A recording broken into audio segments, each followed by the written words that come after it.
दोस्तों नमस्कार। यह है मार्गदर्शन फॉर सिविल सर्विसेज। मैं अनुराग चौधरी। मार्गदर्शन एनसीईआरटी श्रृंखला के अंतर्गत आज आप पढ़ेंगे 7वीं कक्षा की भूगोल हमारा पर्यावरण का अध्याय 6 प्राकृतिक वनस्पति एवं वन्य जीवन।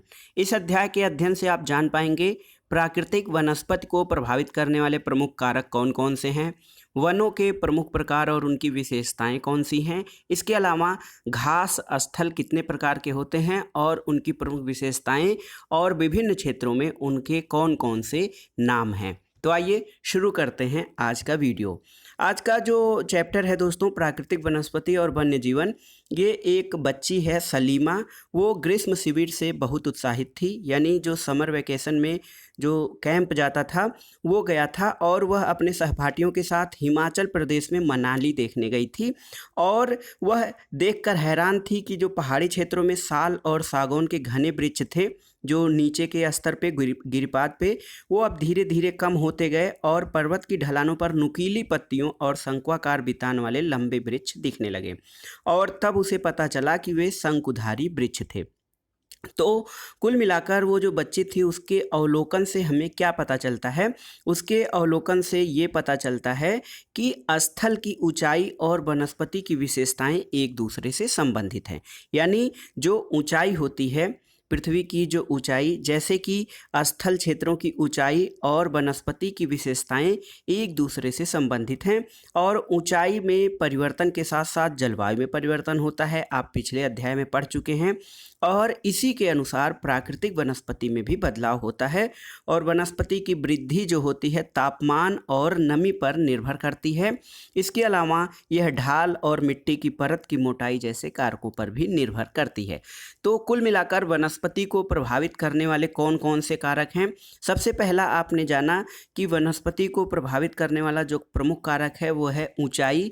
ऊंचाई के साथ जलवायु में परिवर्तन होता है और जलवायु में परिवर्तन के साथ तापमान और नमी तथा ढाल और मिट्टी की परत का भी फर्क पड़ता है वनस्पतियों के रूप, रंग, आकार और प्रकार पर।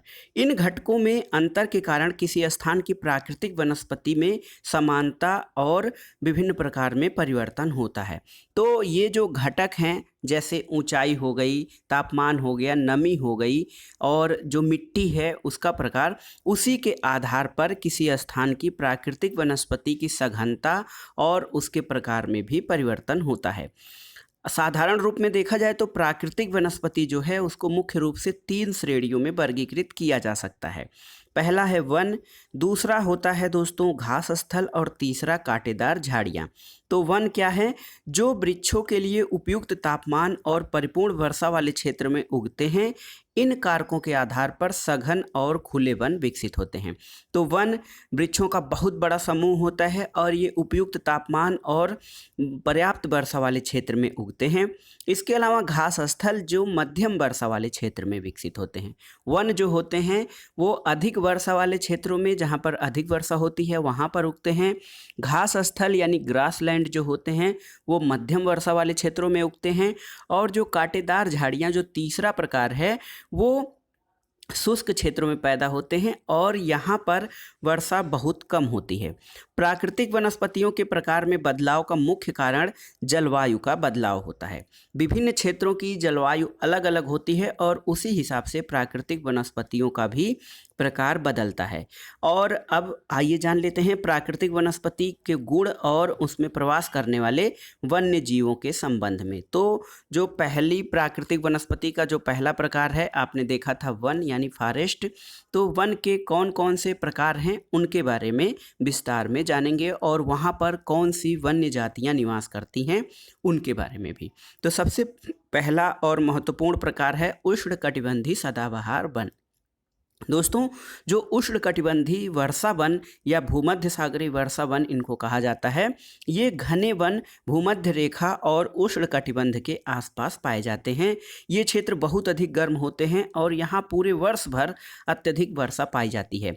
यहाँ का मौसम कभी शुष्क नहीं होता है और इस कारण यहाँ पर पेड़ों की पत्तियाँ पूरी तरह से नहीं झड़ती हैं, इसलिए इन्हें सदाबहार वन भी कहा जाता है। तो उष्णकटिबंधीय वर्षा वनों को उष्णकटिबंधीय सदाबहार वन, भूमध्य सागरीय वन, भूमध्य रेखीय वन और सदाबहार वन भी एवरग्रीन फॉरेस्ट इन्हें कहते हैं, क्योंकि यहाँ पर नमी इतनी पर्याप्त मात्रा में होती है कि यहाँ पौधों की पत्तियाँ एक साथ नहीं झड़ती हैं और ये वन हमेशा हरे भरे दिखाई देते हैं। यहाँ पर काफ़ी घने वृक्षों की मोटी चादर तनी रहती है और इसके कारण दिन के समय में भी सूर्य का प्रकाश वन के अंदर तक नहीं पहुँच पाता है और आमतौर पर यहाँ दृढ़ काष्ठ वृक्ष जैसे रोजवुड, आबनूस और महोगनी आदि के वृक्ष पाए जाते हैं। ये देखिए ब्लू बॉक्स में एक फैक्ट है, ब्राज़ील के जो उष्णकटिबंधीय सदाबहार वन हैं वो इतने विशाल हैं कि पृथ्वी के फेफड़े की तरह प्रतीत होते हैं। आप बता सकते हैं क्यों? तो दोस्तों, जो ब्राज़ील में पाए जाने वाले अमेजन वन या उष्णकटिबंधीय सदाबहार वन हैं, ये दुनिया भर के लिए ऑक्सीजन की सप्लाई करते हैं, इसलिए इन्हें विश्व का फेफड़ा भी कहा जाता है। और ये वन इतने घने और अधिक मात्रा में हैं कि इनसे पर्याप्त मात्रा में पूरी दुनिया के लिए ऑक्सीजन की आपूर्ति होती है। एनाकोंडा देखिए, एनाकोंडा क्या है? तो एनाकोंडा दुनिया का सबसे बड़ा सांप है और उष्णकटिबंधीय वर्षा वनों में पाया जाता है और यह मगरमच्छ जैसे बड़े जानवर को भी मारकर खा सकता है। अब आइए वनों के दूसरे प्रकार के रूप में देखते हैं उष्णकटिबंधीय पर्णपाती वन। तो दोस्तों, उष्णकटिबंधीय पर्णपाती वन जो हैं वो मानसूनी वन कहलाते हैं। ये भारत में, उत्तरी ऑस्ट्रेलिया और मध्य अमेरिका के बड़े हिस्सों में पाए जाते हैं। इन वनों में मौसमी परिवर्तन होता है। मौसमी परिवर्तन कैसे? तो जैसे जल को संरक्षित रखने के लिए शुष्क मौसम में यहाँ के वृक्ष अपनी पत्तियाँ गिरा देते हैं और इन वनों में पाए जाने वाले दृढ़ काष्ठ वृक्षों में साल, सागौन, नीम और शीशम इत्यादि हैं। दृढ़ काष्ठ वृक्ष जो होते हैं, जिनके जो तने होते हैं बहुत मजबूत होते हैं, ये फर्नीचर, यातायात और निर्माण सामग्री बनाने के लिए प्रयोग होते हैं। और इन प्रदेशों में आमतौर पर जो जानवर पाए जाते हैं वो बाघ, शेर, हाथी, गोल्डन लंगूर और बंदर इत्यादि हैं, जो कि उष्णकटिबंधीय पर्णपाती वनों में पाए जाते हैं। वनों का जो तीसरा प्रकार है दोस्तों, वो है शीतोष्ण सदाबहार वन। शीतोष्ण सदाबहार वन, इनकी क्या विशेषताएं हैं? तो शीतोष्ण सदाबहार वन जो होते हैं वो मध्य अक्षांश के तटीय प्रदेशों में स्थित हैं।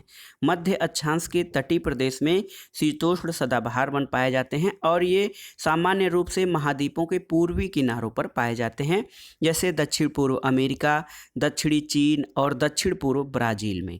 यहाँ पर जो वृक्ष पाए जाते हैं, बांज, चीड़, यूकेलिप्टस, दृढ़ और मुलायम दोनों प्रकार के पेड़ शीतोष्ण सदाबहार वनों में पाए जाते हैं।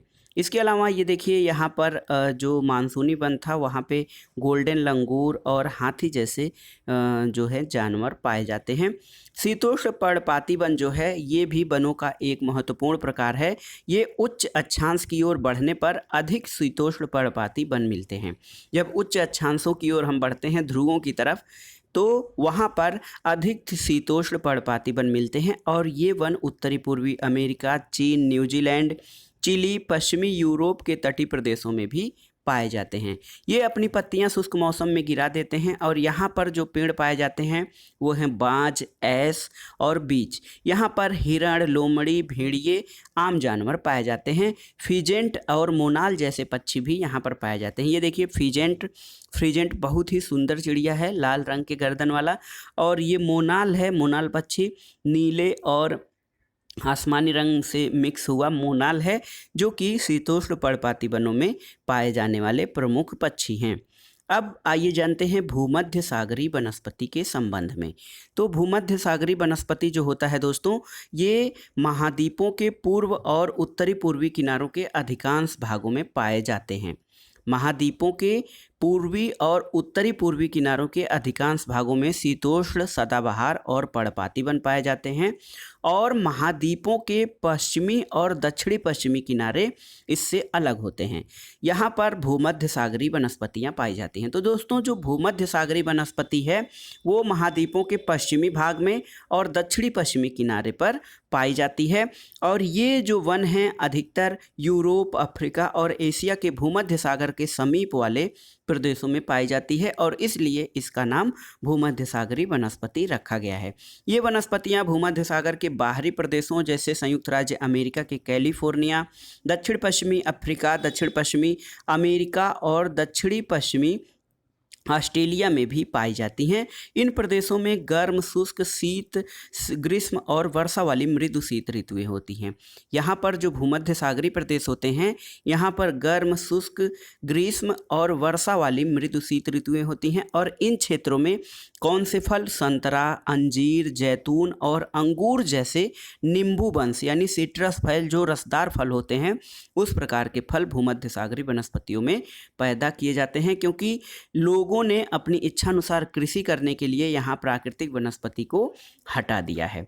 ये देखिए, जो ब्लू बॉक्स में एक फैक्ट है, भूमध्य सागरीय वृक्ष जो होते हैं शुष्क ग्रीष्म ऋतु में स्वयं को ढाल लेते हैं। उनकी मोटी छाल और वनस्पतियां वाष्पोत्सर्जन को रोकती हैं। जो भूमध्य सागरीय वन होते हैं, इनमें शुष्क ग्रीष्म ऋतु में ये अपने आप को अनुकूलित कर लेते हैं। उनकी मोटी छाल और पत्तियां जो होती हैं वाष्पोत्सर्जन को रोकती हैं। इसके अलावा भूमध्य सागरीय प्रदेश को फलों की कृषि के कारण विश्व का फलोद्यान भी कहा जाता है। एक महत्वपूर्ण फैक्ट है, जो भूमध्य सागरीय प्रदेश है वहाँ पे फलों की खेती अत्यधिक मात्रा में की जाती है, जिसके कारण इसे विश्व का फलोद्यान भी कहा जाता है। और कुल मिलाकर यहाँ पर नींबू वंश जैसे संतरा, अंगूर, नींबू इत्यादि की खेती बहुत पर्याप्त मात्रा में की जाती है।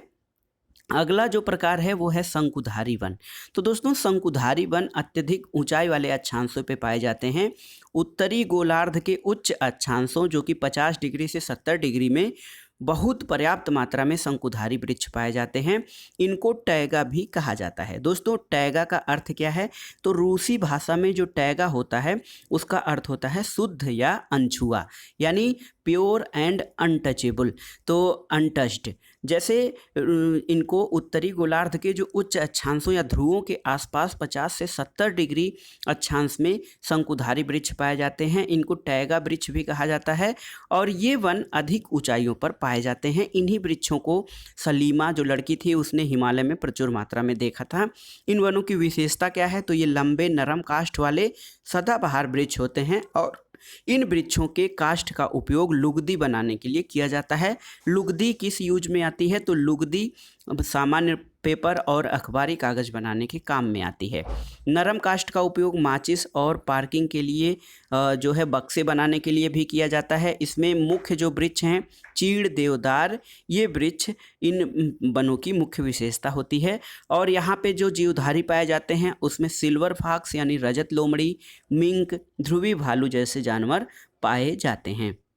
ये देखिए, यहाँ पे जो चित्र है शंकुधारी वनों का उदाहरण है। ये ऊपर की तरफ पतले होते जाते हैं। अब आइए देखते हैं जो दूसरा प्रकार है वो घास स्थल यानी ग्रासलैंड्स का है। तो घास स्थल क्या है? घास स्थलों के जो प्रकार हैं उसमें पहला है उष्णकटिबंधीय घास स्थल। ये वन जो होते हैं भूमध्य रेखा के किसी भी तरफ उग जाते हैं और भूमध्य रेखा के दोनों ओर से उष्णकटिबंधीय क्षेत्रों तक फैले होते हैं। यहाँ वनस्पतियाँ निम्न से मध्य वर्षा वाले क्षेत्रों में पैदा होती हैं और ये घास काफ़ी ऊंची, लगभग 3 से 4 मीटर की ऊंचाई तक बढ़ सकती है। अफ्रीका का सवाना घास इसी प्रकार का है और सामान्य रूप से उष्णकटिबंधीय घास स्थलों में हाथी, जेब्रा, जिराफ, हिरण और तेंदुआ आदि जैसे जानवर पाए जाते हैं। तो ग्रासलैंड में पहला उष्णकटिबंधीय घास स्थल था जो उष्णकटिबंध के आसपास पाए जाते हैं, थोड़ा सा मध्यम वर्षा वाले में। और यहाँ की वनस्पतियाँ जो घास है वो 3 से 4 मीटर की ऊंचाई तक हो सकती है और इसमें जो जीव पाए जाते हैं मुख्य रूप से हाथी, जेब्रा, जिराफ, हिरण और तेंदुआ हैं। इसके अलावा जो शीतोष्ण घास स्थल हैं वो कौन से हैं? तो शीतोष्ण घास स्थल मध्य अक्षांशीय क्षेत्रों के महाद्वीपों के भीतरी भागों में पाए जाते हैं। यहाँ की घास आमतौर पर छोटी और पौष्टिक होती है। शीतोष्ण प्रदेशों में सामान्यतः जंगली भैंस, बाइसन और एंटीलोप, हिरण की एक प्रजाति है, एंटीलोप पाए जाते हैं। कटीली झाड़ियाँ, तो कटीली झाड़ियाँ दोस्तों शुष्क रेगिस्तान जैसे प्रदेशों में पाई जाती हैं। उष्णकटिबंधीय रेगिस्तान महाद्वीपों के पश्चिमी किनारों पर पाए जाते हैं। यहाँ पर बहुत भयंकर गर्मी और कम वर्षा होती है जिसके कारण वनस्पतियों की कमी रहती है।